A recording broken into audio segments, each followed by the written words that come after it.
Students, last time जो हमने बात की थी, हमने ये देखा था कि हम कैसे अपने प्रेडिकेट लॉजिक को कन्वर्ट करते हैं, फर्स्ट ऑर्डर लॉजिक को into CNF, conjunctive normal form.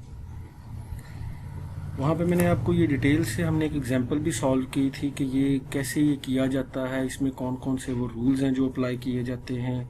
जैसा कि आपको याद भी होगा, हमने देखा था कि कैसे आप एलिमिनेट करते हो कंडीशनल को, कैसे बाय कंडीशनल को, और किस तरीके से हम मूव करते हैं इंटरनली, और कैसे हम निगेशन को रिमूव करते हैं। अच्छा, आज का जो हमारा टॉपिक है वो है resolution rules in first order logic. मतलब हमने अपने फर्स्ट ऑर्डर लॉजिक को रेजोल्यूशन अप्लाई करते हुए सॉल्व करना है। आपको याद होगा कि हमने पहले रेजोल्यूशन रूल अप्लाई किया था in order to solve simple, जो कि हमारे पास लॉजिक्स थे, जो कि जिसको क्या प्रोपोजिशनल लॉजिक कहते हैं। उस प्रोपोजिशनल लॉजिक में भी हमने एक एग्जांपल सॉल्व की थी कि एग्जांपल लेके मैंने उस स्टेटमेंट को कन्वर्ट किया था, पहले उसको निगेट किया था, फिर उसके ऊपर कुछ रूल्स लगाए थे, और रूल्स लगाते हुए हम एट द एंड पहुंच गए थे। मतलब हमने कोई चीज़ ड्रॉ कर ली थी। जो हमारा आज का ये वाला काम है, ये भी कुछ उससे मिलता जुलता है, लेकिन इसमें थोड़ा सा डिफरेंस ये होगा कि इसमें हम रेजोल्यूशन ग्राफ भी ड्रॉ करेंगे और सेम उसी तरह के रूल्स ही अप्लाई होंगे जो कि हम पहले करते आए हैं। और वो किस तरह अप्लाई किए जाएंगे और उनमें क्या फिनोमिना होगा, हम उसको एक एग्जांपल से, जो कि बुक में भी दी गई है, उसका सहारा लेंगे। अच्छा, उससे पहले मैं आपको बताता चलूं कि ये रेजोल्यूशन रूल्स जो अप्लाई करने हों जब फर्स्ट ऑर्डर लॉजिक पे, तो इसका कोई तरीकाकार है।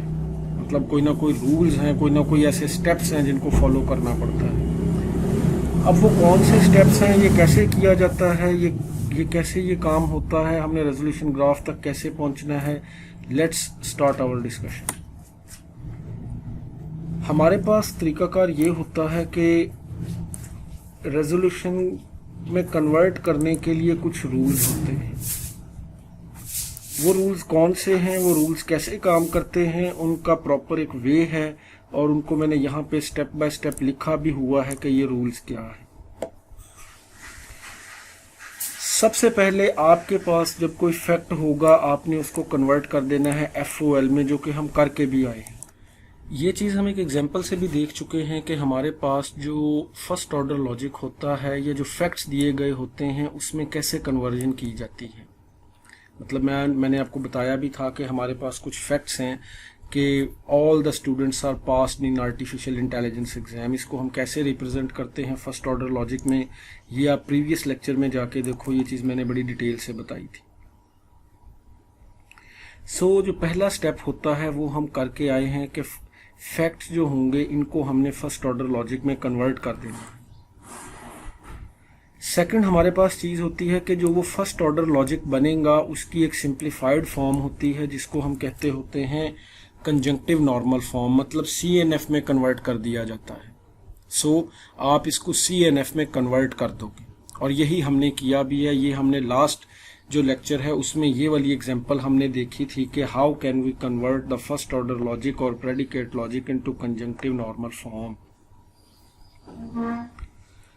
और उसके बाद रेजोल्यूशन अप्लाई करने से पहले हम अपना जो फर्स्ट ऑर्डर लॉजिक होता है उसकी हम स्टेटमेंट को, या जो चीज़ हमने प्रूव करनी होती है, उसको हम कंक्लूड करते हैं। जैसे कि लास्ट लेक्चर में आपने फ्रूट्स वाली एग्जांपल देखी भी थी, हम उसको निगेट कर देंगे। जैसे ही वो स्टेटमेंट निगेट हो जाएगी, हमने उस निगेटेड स्टेटमेंट को प्रूव करना होगा, और जैसे ही वो किसी पॉइंट पे जाके एक पॉजिटिव स्टेटमेंट में बदल जाएगी, तो इट मीन्स कि जो हमने निगेट किया था वो गलत था, हमारी जो एजम्पशन थी वो गलत थी। हम इस तरीके से इसको प्रूव कर लेते हैं। और जब ये हम प्रूव करते हैं तो उसके बाद हम एक रेजोल्यूशन ग्राफ ड्रॉ करते हैं, जो कि हमारा इस लेक्चर का आज का मोटिव है कि ये रेजोल्यूशन ग्राफ क्या होता है, ये कैसे ड्रॉ करते हैं। लास्टली हम रेजोल्यूशन ग्राफ या रेजोल्यूशन मैप ड्रॉ करते हैं, जिससे कि बाकायदा हमें पता चलता है कि either our statement is proved और नॉट। ये तमाम स्टेप्स में से कुछ स्टेप्स तो हमने प्रीवियस लेक्चर में कवर कर लिए हैं, लाइक जैसे कि ये दोनों। हमने आज इन दोनों स्टेप्स को या इन तमाम स्टेप्स को कंबाइन करके एक एग्जांपल सॉल्व करनी है। यहाँ पे मैं आपके सामने एक एग्जांपल लेके आया हूँ। ये एग्जांपल आपकी बुक में भी दी हुई है और मैं पर्सनली रिकमेंड करूंगा कि आप अपनी बुक में जाके इस एग्जांपल को देखो। ये एग्जांपल क्या कहती है, मैं एक दफ़ा एग्जांपल आपके सामने पढ़ता हूँ और थोड़ी सी एग्जांपल की फॉर्मुलेशन या आपको अंडरस्टैंडिंग हो जाएगी कि what this example is. The law says that it is a crime for an American to sell weapons to hostile nations. मतलब हमारे पास ये एक स्टेटमेंट, अब एक फैक्ट दिया गया है कि एक कानून है जिसके तहत जो अमेरिकन हैं उनके लिए कोई वेपन या कोई ऐसी चीज़ उस नेशन को सेल करना ममनू है या वो एक क्राइम कंसिडर किया जाता है। कौन सी नेशंस? हॉस्टाइल नेशंस, मतलब जो कि एनिमी नेशंस कंसिडर की जाती हैं फॉर अमेरिका। अच्छा, अब यहाँ पे एक कंट्री दिया गया है, उस कंट्री का नाम इन्होंने यहाँ पे ये बुक में ये थोड़ा सा हाइपोथेटिकल सा बनाया गया है। एक कंट्री है Nono, the country Nono an enemy of America, जिसको कि ये फैक्ट में कंसिडर किया गया है कि ये अमेरिका का एक दुश्मन मुल्क है, मतलब ये एक एनिमी कंट्री है। हैज सम मिसाइल्स, मतलब उसके पास कुछ मिसाइल्स हैं। अब ये भी एक फैक्ट बयान किया गया है कि एक कंट्री है जिसका नाम नोनो है और उसके पास वो अमेरिका का दुश्मन कंसिडर किया गया है और उसके पास कुछ मिसाइल्स भी देखे गए हैं, मतलब उसके पास कुछ मिसाइल्स हैं और ये फैक्ट है। और उसके पास जो तमाम के तमाम मिसाइल्स हैं उस नोनो कंट्री के पास, वो सोल्ड किए गए थे किसके जरिए? बाय कर्नल वेस्ट, मतलब एक पर्सन है जो कि आर्मी का एक पर्सन था, कर्नल वेस्ट। ये उसने तमाम के तमाम इनको फरोख्त की, जो कि एक अमेरिकन है। मतलब ये भी यहाँ पे प्रूव है स्टेटमेंट में कि ये एक अमेरिकन है। अब देखो, ये कंप्लीट सिनेरियो दिया गया है। इस सिनेरियो में काफ़ी ज़्यादा फैक्ट्स आपको नज़र आ रहे हैं जो दिए गए हैं। हमने इन फैक्ट्स की बेस के ऊपर ये प्रूव करना है। क्या हमने प्रूव करना है? वो ये prove that the colonel West is a criminal.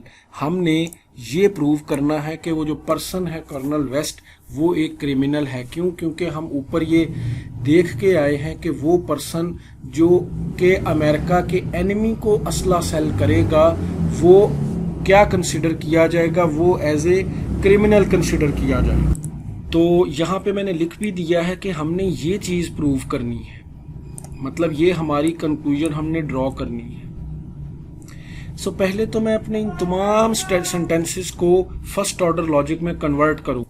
तो आपने देखा कि हम कैसे कन्वर्ट करते हैं और ये तमाम काम कैसे करते हैं। सो यहाँ पे क्योंकि इसकी ऑलरेडी एग्जांपल्स हम सॉल्व भी करके आए हैं, सो यहाँ पे मैं आपके सामने दोबारा इस एग्जांपल को सॉल्व करूँगा।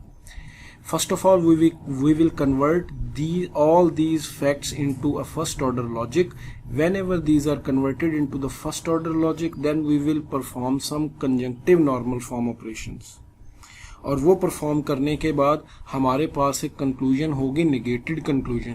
उस नेगेटेड कंक्लूजन को हम प्रूव करने चलेंगे कि अगर वो किसी पॉइंट पे जाके फॉल्स हो गई तो फिर हम ये कहेंगे कि हमारी हमने जो एज्यूम की थी कंक्लूजन के क्रिमिनल वेस्ट इज, जो आपके पास कर्नल वेस्ट है वो क्रिमिनल नहीं है, जो कि नेगेटेड कंक्लूजन है, तो वो किसी जगह पे जाके हमारे पास फॉल्स हो गई तो इट मींस कि वो ट्रू है, मतलब उसका रेसिप्रोकल है। सो ये काम हम कैसे करेंगे? हम इसको फर्स्ट ऑफ ऑल हम करेंगे क्या कि convert given facts into first order logic. ये मैंने तमाम के तमाम सेंटेंसेस को एक ही दफ़ा कन्वर्ट कर दिया है, क्योंकि ये चीज़ हम पहले करके आए हैं। ये तमाम चीज़ें मैंने आपको पहले बताई थी। सो आप समझ लो कि ये इसकी कंप्लीट एक आपके पास प्रेडिकेट फॉर्म है या फर्स्ट ऑर्डर लॉजिक फॉर्म। अच्छा, यहाँ पे आप देखो कि हमारे पास, हम इसको ज़रा काउंटर प्रूफ कर लेते हैं, एक दफ़ा रीचेक कर लेते हैं कि अमेरिकन एक्स, मतलब हमारे पास एक पर्सन अमेरिकन एक्स है। मैंने यहाँ पे ये नहीं बताया कि क्यों, कौन सा है वो कर्नल वेस्ट है, ये हम बाद में देखेंगे। पहले सिर्फ और सिर्फ मैंने उसकी जगह एक वेरिएबल लगा दिया। तो ये तमाम जितने भी हमारे पास ये रूल्स हैं, इन रूल्स को बस आपने ये देखना है कि इनको, क्योंकि एक एग्जांपल हमने ऑलरेडी सॉल्व की भी है, सो मैंने यहाँ पे डायरेक्टली ये वाला सॉल्व कर दिया। सो यहाँ पे अगर अब आप देखो तो हमारे पास, चलो मैं इन रूल्स को एक दफ़ा आपके सामने थोड़ा सा एक्सप्लेन करता हूँ कि ये दरअसल हो क्या रहा है। आप ये देखो कि अमेरिकन एक्स, मतलब अगर आप लास्ट स्टेटमेंट में देखो तो हमें नज़र आ रहा है कि अमेरिकन एक्स के कोई पर्सन है जो कि अमेरिकन है, एंड वेपन वाई, एंड कोई वेपन है जिसको हमने वाई वेरिएबल से डिनोट किया है, और एक्स ने वाई सेल किया है जी को, मतलब X sells Y to G and hostile G, मतलब एक्स ने वाई सेल किया है जो कि एक वेपन है, किसको, जी को, और जो जी है वो एक होस्टाइल है। होस्टाइल मतलब एक एनिमी कंसिडर्ड किया गया कंट्री है जिसको हमने वेरिएबल से डिनोट कर दिया। तो हमने प्रूव ये करना है कि इन तमाम की बेस के ऊपर हमने ये बताना है कि जो क्रिमिनल है वो एक्स है। ऑन द बेसिस ऑफ अगर ये तमाम चीज़ें ट्रू हो गई तो हम ये कंक्लूड कर सकेंगे कि it is true because we have used this one. ये चीज़ हम प्रूव करने जा रहे हैं। अच्छा, इसी तरह उसी स्टेटमेंट जो कि हमें यहाँ पे दी गई है, इसी स्टेटमेंट में कुछ और भी चीज़ें आपको नज़र आ रही हैं कि the country Nono an enemy of America. ठीक है, हमें ये भी नज़र आ रहा है कि the law says that it is crime for American to sell weapons to hostile nation. अच्छा, कुछ मिसाइल्स भी हैं इस कंट्री के पास। अच्छा, अब ये चीज़ अगर हम यहाँ पे देखें कि मिसाइल एक्स, मतलब कुछ मिसाइल्स हैं एक्स एंड ओन्स, और जो कंट्री है नोनो वो रखता है क्या, एक्स। दिस एम्प्लॉयज के वेस्ट ने सेल्स किए हैं एक्स किसको, नोनो को, और एक्स क्या है, ये एक मिसाइल है। एक्स क्या है, ये एक मिसाइल है। और अगर ये दोनों चीज़ें ट्रू होती हैं तो ये वाला ट्रू होना चाहिए। और इसी तरह अगर हम देखें तो एनिमी एक्स, मतलब हमारे पास जो कंट्री है वो, जो एनिमी है हमारे पास, एक्स जो है किसका, अमेरिका का। देन होस्टाइल एक्स के मतलब ये जो एक्स है अगर ये एनिमी है अमेरिका का तो इट मीन्स कि ये होस्टाइल नेशन है। ये भी हमने ऊपर पढ़ा है। और अगर मिसाइल एक्स है, मतलब जो अब ये अगर आपके पास मिसाइल्स जो इनको हमने नोट किया है एक्स से, तो ये इम्प्लॉयज है कि मिसाइल इज अ वेपन। क्यों? क्योंकि वहाँ पे डायरेक्टली ऊपर स्टेटमेंट में जाके देखो ये नहीं बताया गया कि ये जो मिसाइल्स हैं ये वेपन्स हैं। सिर्फ बताया क्या गया है कि बताया ये गया है कि हमारे पास कंट्री है उसके पास मिसाइल्स हैं, और कोई भी पर्सन जो कि अमेरिका के एनिमी को कोई वेपन सेल करता है यानी होस्टाइल नेशन को, तो वो अमेरिका का एनिमी है या क्रिमिनल है। सो इस सेंस में ये मिसाइल्स को हमने प्रूव कर लिया कि ये मिसाइल्स जो हैं ये वेपन की कैटेगरीज में आते हैं। ये हमने यहाँ पे देखा, दिस वन। अच्छा, इसके बाद एक पांचवी स्टेटमेंट है, वो ये कहती है फॉर ऑल एक्स, मतलब for all X owns Nono X, मतलब ये के हमारे पास, सॉरी फॉर ऑल नहीं, ये देयर एग्जिस्ट, मतलब देयर एग्जिस्ट सम एक्स, के कुछ एक्स एग्जिस्ट करते हैं, और जो आपके पास एक कंट्री है नोनो वो इनको ओन करता है एक्स को। एंड मिसाइल एक्स, मतलब ये स्टेटमेंट भी हमने देख के आए हैं कि ये भी वहाँ पे लिखी हुई है। सो ये भी दिया हुआ है कि जो कर्नल है वो क्या है, वो अमेरिकन है, जो कर्नल वेस्ट है वो क्या है, वो अमेरिकन है। और ये चीज़ भी बताई गई है कि जो एनिमी है हमारे पास, जो एनिमी है वो क्या है, नोनो अमेरिका का, ये भी बताया गया है। Nono is a hostile country, the country Nono is an enemy of America. तो इसके अकॉर्डिंगली अगर देखा जाए तो हम कह सकते हैं कि Nono is enemy of America, जो कि यहाँ पे बताया भी गया है। Enemy, the country Nono is an enemy of America. आप कोशिश ये किया करो कि आप इन स्टेटमेंट्स के जो चंक्स हैं वो बना के साइडलाइन कर लिया करो और फिर इसको कन्वर्ट किया करो फर्स्ट ऑर्डर लॉजिक में, तो कभी भी गलती नहीं होगी। सो मैंने तमाम के तमाम स्टेटमेंट्स फर्स्ट ऑर्डर लॉजिक में तमाम के तमाम फैक्ट्स को कन्वर्ट कर लिया है। अब हमने क्या करना है, अब हमने रेजोल्यूशन रूल अप्लाई करना है, लेकिन उससे पहले आपको पता होगा, मैंने आपको बताया था कि हमारे पास गोल हम लिखते होते हैं और उसको एक निगेटेड कंक्लूजन में कन्वर्ट करते हैं। सो मेरे पास यहाँ पे ये वाला गोल है और गोल हमने कहाँ पे पहुँचना है, क्रिमिनल वेस्ट, कि हमारे पास जो मिस्टर वेस्ट है ये क्रिमिनल है, हमने ये चीज़ प्रूव करनी है इन तमाम प्रेडिकेट्स को यूज़ करते हुए। तो अगर ऐसे है तो फिर हम इसको निगेटेड कंक्लूजन में लेके जाएंगे। निगेटेड कंक्लूजन कैसे, मतलब फर्स्ट ऑफ ऑल, बल्कि निगेटेड कंक्लूजन से पहले आपने ये देखा होगा कि मैंने आपको बताया था कि आपने कन्वर्ट करना है FOL टू CNF। हमने ये चीज़ कंप्लीट कर ली है। अब हम क्या करने जा रहे हैं, अब हम ये चीज़ अप्लाई करने जा रहे हैं, दिस वन। अब हम इस तमाम FOL को CNF में कन्वर्ट करेंगे। ये तमाम के तमाम जितने भी रूल्स हैं ये मैं आपको पहले बता के भी आया हूँ, ये आप शायद खुद भी अब कर लोगे, ये इतना मुश्किल नहीं है। मतलब हमें सबसे पहले इम्प्लीकेशन और बाय कंडीशनल या इनको हमने ख़त्म करना है, और इनको ख़त्म करने का मैंने आपको रूल भी बताया था प्रीवियस लेक्चर में। सो हमारे पास अगर एलिमिनेट करना हो बाय कंडीशनल को तो इसको इस तरह किया जाता है, जो कि मैं लास्ट टाइम आपको ये मैंने फार्मूला लिखा भी था। और अगर आपने इसको रिप्लेस करना हो तो इसको हम इसके साथ रिप्लेस करते होते हैं। ये हमने लास्ट टाइम डिस्कस किया भी है।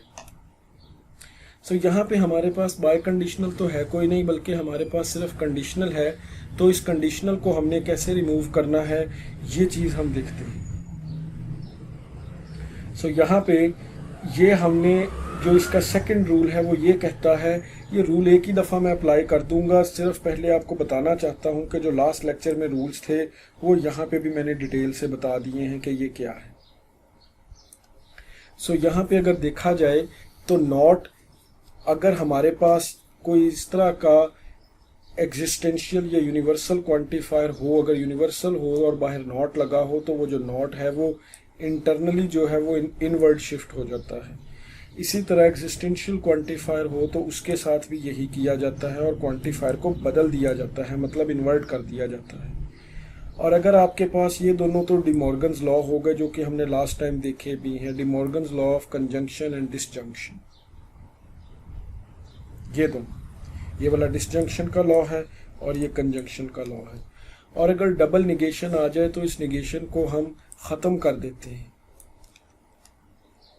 ये रूल्स हैं। अच्छा, अब तीसरा रूल एक और है, दो रूल्स तो हमने पढ़ लिए, तीसरा रूल एक और है फॉर सेंटेंसेस लाइक दिस, कि हमारे पास जो सेंटेंसेस होंगे कुछ इस तरह के, मतलब for all X there exist Y, animal Y and not loves X Y, मतलब अगर कोई पर्सन एक्स है वो एनिमल से प्यार नहीं करता, या there exist Y loves Y X which uses the same variable twice, change the name of one variable। मतलब इसमें हम करते क्या हैं, हम इसमें वेरिएबल का नाम चेंज कर देते हैं। मतलब ये अब आपके पास दो सेपरेट फैक्ट्स थे और उन दो फैक्ट्स को हमने जोड़ा हुआ था किससे, एक और की स्टेटमेंट से या कंजंक्शन की स्टेटमेंट से।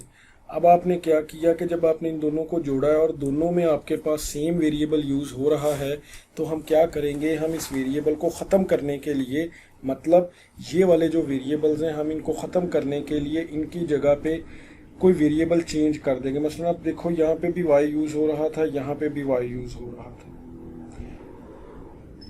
तो इस y को ख़त्म करने के लिए हमने ये तो एज इट इज़ रहने दिया, लेकिन जो हमारे पास ये वाला y था इसको हमने चेंज करके z के साथ बदल दिया। ये तीसरा रूल है, मतलब वेरिएबल्स को स्टैंडर्डाइज कर देना। ये लास्ट टाइम हमने देखा भी है। और इसके बाद चौथा रूल हमारे पास आता है स्कोलेमाइजेशन, या स्कोलेमाइज कांस्टेंट करने का। मतलब हम एक ऐसे जनरल फॉर्म में कन्वर्ट करते हैं या एक स्कोलेम कांस्टेंट अप्लाई करते होते हैं। For example, a more general form of existential instantiation, each existential variable is replaced by Skolem function of enclosing universally quantified variables.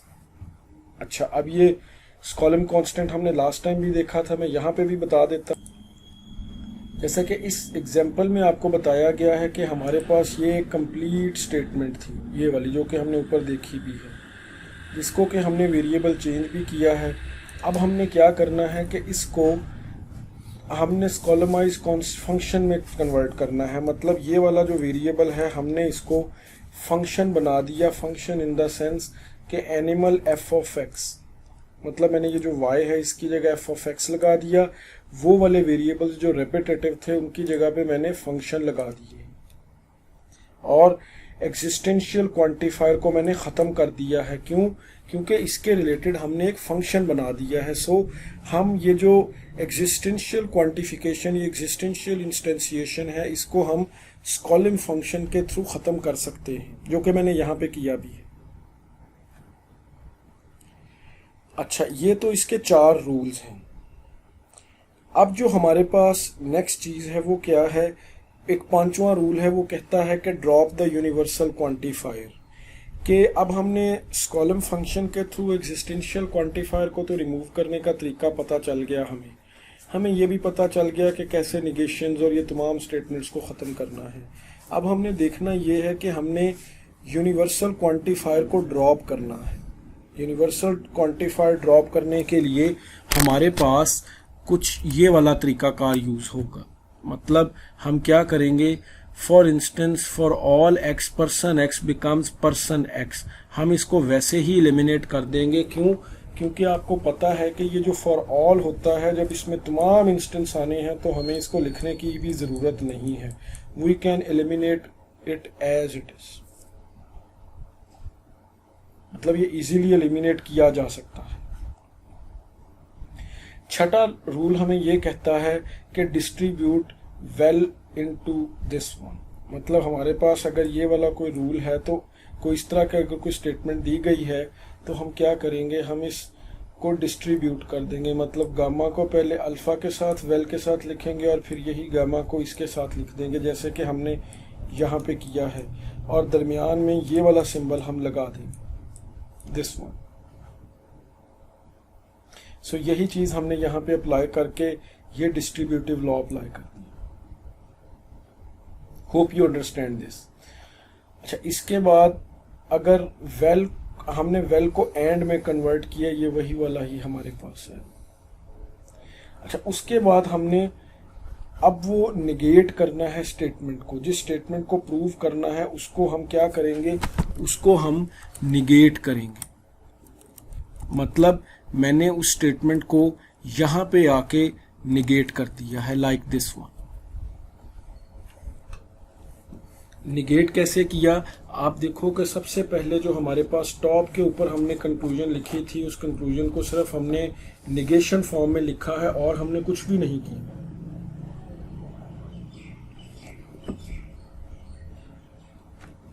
तो ये तमाम के तमाम जितनी भी हमारे पास ये चीज़ें हैं, ये यहाँ तक हम उसको कन्वर्ट कर चुके हैं। मतलब ये हम अपने 3rd जो रूल है वहाँ तक पहुँच चुके हैं। सो अब मैं यहाँ पे इसका एक रेजोल्यूशन ग्राफ ड्रॉ करूँगा। मतलब प्रूफ करने के लिए मैं रेजोल्यूशन ग्राफ ड्रॉ करूँगा।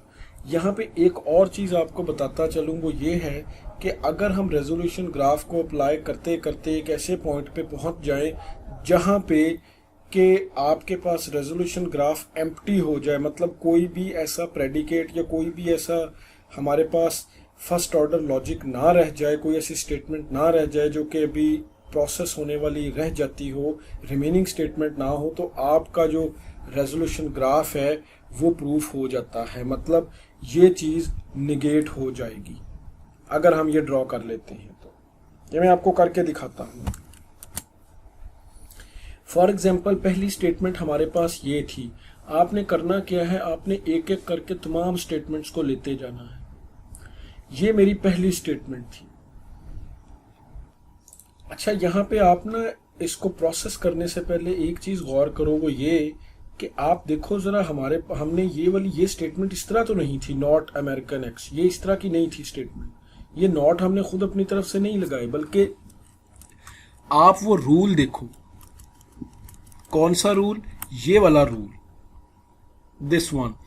आप ज़रा ये देखो कि हमने नॉट लगाया है यहाँ पे, मतलब ये जितनी भी स्टेटमेंट्स थी, ये वाली हमने जब इस चीज़ को मैंने ख़त्म किया, ये वाली चीज़, तो ये ख़त्म करने के साथ ही ये रूल अप्लाई हुआ और ये तमाम की तमाम स्टेटमेंट्स नॉट में कन्वर्ट हो गई हैं according to that rule as it is clearly written over there. So यही वजह है कि हमारे पास ये जो स्टेटमेंट है ये इसमें कन्वर्ट हो चुकी है। ये मैं आपको पर्सनली रिकमेंड करूंगा कि आप इसको बाय हैंड सॉल्व करो, खुद से सॉल्व करो, जो कि मैंने किया नहीं है यहाँ पे। क्यों? क्योंकि ये हम पहले करके आए और साथ मैंने यहाँ पे कंक्लूजन लिख दी। मतलब आपने रेजोल्यूशन ग्राफ जब भी आ जाए आपने कोई स्टेटमेंट ले लेनी है और उसके साथ कंक्लूजन लिख लेनी है। सो अब हमने ड्रॉ करना है। अब हम कैसे ड्रॉ करेंगे? फॉर एग्जाम्पल अब यहाँ पे आप ये देखो कि यहाँ पे क्रिमिनल वेस्ट और यहाँ पे क्रिमिनल एक्स, मतलब ये दो स्टेटमेंट्स हमारे पास हैं। तो अब हम करेंगे क्या कि हम इसको इसमें कन्वर्ट कर देंगे। आप लोगों ने यहाँ पे ना एक चीज कंसिडर करनी है। मैं इसका ना आपको एक रूल बता देता हूँ, आपने वो रूल जो है ना मद्देनजर रखते हुए इस ग्राफ को सॉल्व किया करना है। जैसे कि इस केस में मैंने यहाँ पे ये चीज लिखी थी। अब आप जरा ये चीज गौर करो कि हमारे पास जो हमारी ऑलरेडी स्टेटमेंट थी उसमें ये चीज बाय डिफॉल्ट थी। मतलब हमने ये जो वेस्ट है, ये जो इसमें यहाँ पे कांस्टेंट की जगह पे ये लगा हुआ है, हमने एक्स जहाँ जहाँ पे इधर एक्स आएगा हमने इसको रिप्लेस कर देना है। और जैसे ही हम रिप्लेस कर देंगे तमाम जगहों पे एक्स की जगह पे वेस्ट आ जाएगा, मतलब वो पर्सन का नाम आ जाएगा। मतलब हमने कांस्टेंट को एक इंस्टेंस से, वेरिएबल को एक इंस्टेंस से हमने रिप्लेस कर दिया। और जैसे ही हमने रिप्लेस किया ये दोनों स्टेटमेंट एक दूसरे के साथ कैंसल आउट हो गई। क्यों हो गई? क्योंकि क्रिमिनल और not criminal means to say both are cancel out with each other. अब रिमेनिंग स्टेटमेंट हमारे पास क्या बच गई? वो ये वाली बच गई यहां तक, दिस वन। और ये वाली स्टेटमेंट मैंने एज इट इज यहां पे लिख दी, मतलब नॉट अमेरिकन वेस्ट। अब ये जो वेस्ट क्यों आया है? क्योंकि यहाँ पे हमने एक्स की जगह पे वेस्ट को रिप्लेस किया है। तो जहां जहां पे एक्स था हमने उसकी जगह पे वेस्ट लगा देना है।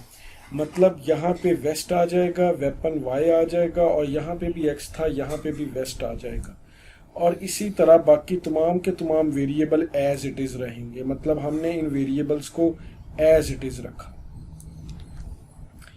अच्छा, अब आप ये देखोगे कि यहाँ पे नेक्स्ट स्टेटमेंट कौन सी आनी है। मतलब हमारे पास जो स्टेटमेंट्स थी वो ये वाली थी।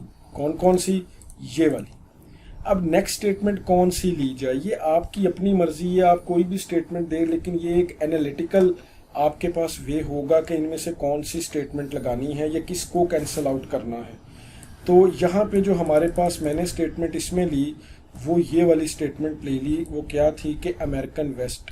लेकिन मैं आपको पर्सनली एक चीज़ रिकमेंड करूँगा, वो ये कि आप हमेशा वो वाली स्टेटमेंट्स लेना जिनमें कि आपको कोई ना कोई इंस्टेंस मिलेगा या कोई ना कोई कांस्टेंट मिलेगा, जो कि इस केस में हमें वेस्ट मिला था। सो हमने यहाँ पे वेस्ट को कंसिडर कर लिया। और जैसे ही हमने वेस्ट को, अमेरिकन वेस्ट कंसिडर किया, ये ऑलरेडी यहाँ पे था। मतलब देखो ये यहाँ पे है ऑलरेडी, ये इसके साथ कैंसल आउट हो जाएगा इसके साथ। और इस दफ़ा कोई वेरिएबल और कांस्टेंट भी स्वैप नहीं होना। तो जब ये इसके साथ हो गया तो हमारे पास रिमेनिंग स्टेटमेंट ये वाली बच गई, दिस वन। इस दफ़ा हमारे पास ये वाली रिमेनिंग स्टेटमेंट बच गई। तो जब ये वाली रिमेनिंग स्टेटमेंट बची तो हमारे पास यहाँ से not weapon, y, well, not sells, West x g और वेल नॉट हॉस्टाइल जी, ये यहाँ से हमारे पास आ गया। और यहाँ से हमारे पास अमेरिकन वेस्ट। मतलब इन दोनों में अगर ये चीज़ है तो हम एम्प्लॉयज़ ये कर सकते हैं। ये दरअसल कंडीशनल स्टेटमेंट ही होती है जो कि रेजोल्यूशन ग्राफ में लिखते हैं। अच्छा, इसके बाद मैंने नेक्स्ट स्टेटमेंट ले ली, वो है missile x well weapon x. मतलब मिसाइल एक्स वेपन एक्स, ये वाली स्टेटमेंट मैंने ले ली। अच्छा, अब हमने इस चीज़ को प्रूव करना है। कैसे प्रूव करना है ये हम देखते हैं। मतलब हमने मिसाइल की जगह पे हमने एक कांस्टेंट लगा दी। बल्कि उससे पहले आप ये देखो कि हमने ये वाली कंक्लूजन कैसे ड्रॉ की। ये इस तरह ड्रॉ हुई कि हमारे पास ये जो weapon x not missile x conjunction not missile x disjunction weapon x, तो हमारे पास ये दो वेरिएबल एक्स यूज हो रहे हैं। और जब मैंने इन दोनों को इसके साथ देखा तो आप ज़रा गौर करो कि ये वाली जो दो फैक्ट्स हैं, ये वाले, एक ये और एक ये दोनों एक दूसरे के साथ कैंसल आउट हुए। और जब ये कैंसल आउट हुए तो इसने इसके साथ मर्ज होना था, और मर्ज होने के लिए क्योंकि हमने यहाँ पे वाई रिप्लेस करना था, जैसे कि हमने यहाँ पे वेस्ट को रिप्लेस किया था, सो हम वाई को यहाँ पे प्रोपेगेट कर देंगे। इन द सेम वे जैसे यहाँ से वेस्ट हमारे पास इधर प्रोपेगेट हुआ था, इसी तरह हम y को इसके साथ रिप्लेस कर देंगे, और जहाँ जहाँ पे इस स्टेटमेंट में x था हम वहाँ पे y लगा देंगे। और मैंने ये देखो एज इट इज़ यहाँ पे ये चीज़ लिख दी, this one not missile y, जो कि x था और y हो गया। क्यों हुआ? इस वजह से। अब मैंने यहाँ पे एक नई स्टेटमेंट ली, मतलब मिसाइल M1। ये जो मिसाइल M1 है, ये जब आप CNF में कन्वर्ट करोगे तो ये तब आएगा। ये दरअसल CNF में कन्वर्जन के बाद आया है। यहाँ पे क्योंकि हमारा मकसद CNF समझना नहीं है बल्कि रेजोल्यूशन ग्राफ को समझना है, तो मैंने इस वजह से वो CNF का काम आप पे रखा हुआ है कि वो आप कर लोगे, क्योंकि मैंने पहले आपको ये लेक्चर दे दिया। अच्छा, यहाँ पे अब आप देखो तो यहाँ पे ये जो मिसाइल, अब हमारे पास ये वाली जो स्टेटमेंट है, जब ये इसके साथ हुई तो मिसाइल M1 ये दोनों इसके साथ कैंसल आउट हो गए, और कैंसल आउट होने के बाद हमने ये जो वैल्यूज़ हैं किसकी, जो कांस्टेंट की वैल्यूज़ हैं, वो हमने यहाँ पे प्लग कर दी। मतलब ये दोनों कैंसल आउट हो गए, और जो वैल्यूज़ थी जहाँ जहाँ पे y था, हमने वो वैल्यूज़ कांस्टेंट की अब प्रेसिडेंस ज़्यादा है तो हमने वो उसके साथ रिप्लेस कर दी। और रिप्लेस करने के बाद जो वैल्यूज़ हमारे पास आ गई वो कुछ इस तरह की, मतलब नॉट सेल वेस्ट y की जगह पे M1 z well not hostile z। I hope so कि आपको इस चीज़ की समझ आ गई होगी। ये दरअसल एक रेजोल्यूशन ग्राफ ही है। तो अब जब हमने यहाँ से दोबारा इसको देखा, ये मैं यहाँ पे थोड़ा सा आपके सामने जूम करता हूँ और यहाँ पे इस चीज़ को देखते हैं कि ये क्या है, तो it seems like this one. मतलब जो हमारे पास ऊपर से वैल्यू आई कौन सी वाली, ये वाली sells West M1 Z well not hostile Z, this one, हमने इसके साथ ये वाली वैल्यू लगा दी। अच्छा, अब ये वैल्यू आई कहाँ से है, मतलब ये ऐसा प्रेडिकेट हमने कहाँ से लिया है? दरअसल ये CNF में कन्वर्ट किया गया है किसके थ्रू, इसके थ्रू। मतलब ये जो स्टेटमेंट थी हमारे पास लाइक दिस वन, ये वाली स्टेटमेंट, ये स्टेटमेंट को कन्वर्ट किया गया है। अगर आप इस स्टेटमेंट को, ये कंडीशनल ख़त्म करो तो आपके पास कुछ ये वाला सेंटेंस बनेगा, this one not missile well not owns Nono x और सेल्स वेस्ट एक्स नोनो। और जब हम इसके साथ ये चीज़ लगाएंगे तो हमारे पास ये सेल्स और हॉस्टाइल, मतलब हम ये चीज़ इसके साथ कैंसल आउट कर सकते हैं। सो हमने क्या किया कि हमने जहाँ जहाँ पे हमारे पास ये x था, मतलब क्योंकि यहाँ पे देखो आप, यहाँ पे हमारे पास x है, तो हम जब रिजॉल्व कर रहे होते हैं तो हम कांस्टेंट के साथ उसको रिप्लेस कर देते हैं। सो जहाँ पे हमारे पास ये x था हमने उसको रिप्लेस कर दिया किसके साथ, M1 के साथ। और आप देखो कि हमने मिसाइल M1 कर दिया, हमने ओन्स नोनो x और x की जगह पे हमने M1 कर दिया, और इसी तरह ये चीज़ कैंसल आउट हो गई। और अब आप एक और चीज़ देखो कि जहाँ जहाँ पे हमारे पास ये z था वहाँ पे हमने उसका कांस्टेंट नोनो लगा दिया। मतलब अब जहाँ पे ये हॉस्टाइल आएगा वहाँ पे हम ये इसको रिप्लेस कर देंगे। दरअसल रेजोल्यूशन हमारे पास वेरिएबल से को ड्रॉ करने का अमल ही होता है। सो जब हमने ये चीज लगा दी तो हमारे पास ये वाली वैल्यूज आ गई। अब इन वैल्यूज के साथ मैंने दोबारा ये वाला जो लगाया, हमारे पास प्रेडिकेट था M1 प्रेडिकेट, मतलब मिसाइल क्या है M1, ये हमारे पास ऊपर दिया गया है कि ये एक प्रेडिकेट है। तो हमने क्या किया कि ये मिसाइल और M1 दोनों कैंसल आउट हो गए और यहाँ पे रिप्लेस होने को तो कुछ है ही नहीं। क्यों नहीं है? उसकी वजह ये है कि हमारे पास M1 और M1 दोनों कांस्टेंट ही हैं। सो हमने नॉट ओन्स नोनो M1 और वेल नॉट हॉस्टाइल नोनो ये एज इट इज रहने दिया। क्यों? क्योंकि इस दफा कोई चीज रिप्लेस करने के लिए नहीं थी। सो अब हमने क्या किया कि अब हमने ओन्स नोनो, मतलब जो अब प्रेडिकेट रह गए हैं, अब हम उनको रिजॉल्व करेंगे। आप देख लिया करो कि इसके साथ कौन सा प्रेडिकेट कैंसल आउट हो सकता है। तो हमने ओन्स नोनो M1 किया, तो ओन्स नोनो M1 मतलब ये दोनों प्रेडिकेट कैंसल आउट हो गए, रिजॉल्व हो गए, और हमारे पास यहाँ पे रह गया नॉट हॉस्टाइल नोनो। सो इसके बाद हमारे पास ये वाला प्रेडिकेट रह गया था, और जब मैंने इस प्रेडिकेट को इसके साथ लिखा तो ये यहाँ पे कांस्टेंट था। सो जब ये कैंसल आउट हुआ तो जहां जहां पे हमारे पास ये कांस्टेंट आ रहा होगा, मतलब ये हॉस्टाइल जो प्रेडिकेट था इसमें x ने रिप्लेस किया किसको? नोनो को।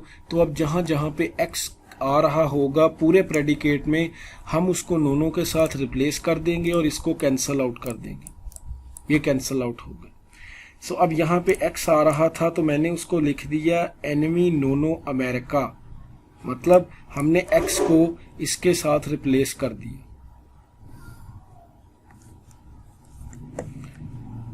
तो यहाँ पे जो एक चीज गौर करने वाली है वो क्या है? वो ये है हमने यहाँ से ये चीज ड्रॉ की है, दिस वन, और हमारे पास एक प्रेडिकेट रह भी गया था। वो क्या था कि एनिमी नोनो अमेरिका, के मतलब जो अमेरिका है, नोनो जो कंट्री है ये अमेरिका का एनिमी है। तो जब ये दोनों इसके साथ कैंसल आउट हो गए, इट मीन्स ये एक एम्प्टी जो आपके पास ग्राफ में एक नोड आ गया, और इसका मतलब ये है कि ये प्रूव हो चुका है। ये प्रूव हो चुका है। क्या प्रूव हो चुका है? कि दरअसल ये जो मिस्टर वेस्ट यानी कर्नल वेस्ट थे, ये दरअसल क्रिमिनल हैं। अगर ये यहाँ पे रेजोल्यूशन ना होती तो ये कभी भी ये साबित नहीं होना था। सो आई होप कि आपको इसकी अंडरस्टैंडिंग हो गई होगी। So this is how we perform the resolution. यहाँ पे मैं आपके लिए एक एग्जाम्पल लेके आया हूँ, और आपने इस एग्जाम्पल को कोशिश करना है कि जैसे मैंने वो वाला ड्रॉ किया है, आपने इसको खुद ड्रॉ करना है, और ड्रॉ करके आपने देखना है कि ये कैसे काम करता है। मसलन मैं ये कहता हूँ कि एवरी बॉय और a girl is a child, every child gets a doll और अ ट्रेन और अ लंप ऑफ कोल, मतलब ये वो फैक्ट्स हैं जो कि दिए गए हैं। No boy gets any doll, no child who is good gets any lump of coal. Jack is a boy. अब हमने प्रूव क्या करना है? If Jack doesn't get a train, then Jack is not a good boy. मतलब Jack को जो है, जो गुड बॉय होता है उसको ट्रेन मिलती है। सो जैक ने ट्रेन नहीं, ये प्रूव करना है कि अगर जैक को ट्रेन नहीं मिली तो कहा ये जाए he is not a good boy, he is not a good boy. तो हमने ये चीज जो है ये प्रूव करनी है। सो आप इस एग्जाम्पल को अपने तौर पे सॉल्व करो, सेम उसी तरह जैसे हमने ये वाली एग्जाम्पल को सॉल्व किया है। और जब ये वाली एग्जाम्पल आप सॉल्व कर लोगे तो शायद आपका ये कॉन्सेप्ट ज़्यादा क्लियर हो जाएगा कि ये कैसे किया जाता है। आई होप सो कि आपको इसकी समझ आ गई होगी। मैं थोड़ा सा समरी आपको बयान कर देता हूँ। हमने इस लेक्चर में क्या देखा? हमने देखा ये कि आप रेजोल्यूशन रूल्स अप्लाई कैसे करते हो, रेजोल्यूशन ग्राफ क्या होता है, और रेजोल्यूशन ग्राफ को अप्लाई कैसे किया जाता है on your on your first order logic, और उसके वो क्या क्या हमारे पास रूल्स हैं और वो क्या क्या स्टेप्स हैं। इन तमाम स्टेप्स को हमने देखा और देखने के बाद हमने एक एग्जांपल ली और उस एग्जांपल में फिर हमने 6 रूल्स पढ़े जो कि कन्वर्ट करेंगे किसी भी FOL को इनटू कंजंक्टिव नॉर्मल फॉर्म। और वो करने के बाद जब हमने तमाम रूल्स भी अप्लाई किए, फिर हमने अपनी स्टेटमेंट को फर्स्ट ऑर्डर लॉजिक और फिर CNF में कन्वर्ट किया और कन्वर्ट करने के बाद उस पर रेजोल्यूशन ग्राफ अप्लाई किया। तो ये हमने एक एग्जांपल कंप्लीट देखी। सो ये हमारा टॉपिक आज यहाँ पे एंड होता है। तो आई होप सो कि आपको इस चीज़ की समझ आ गई होगी। Till next lecture,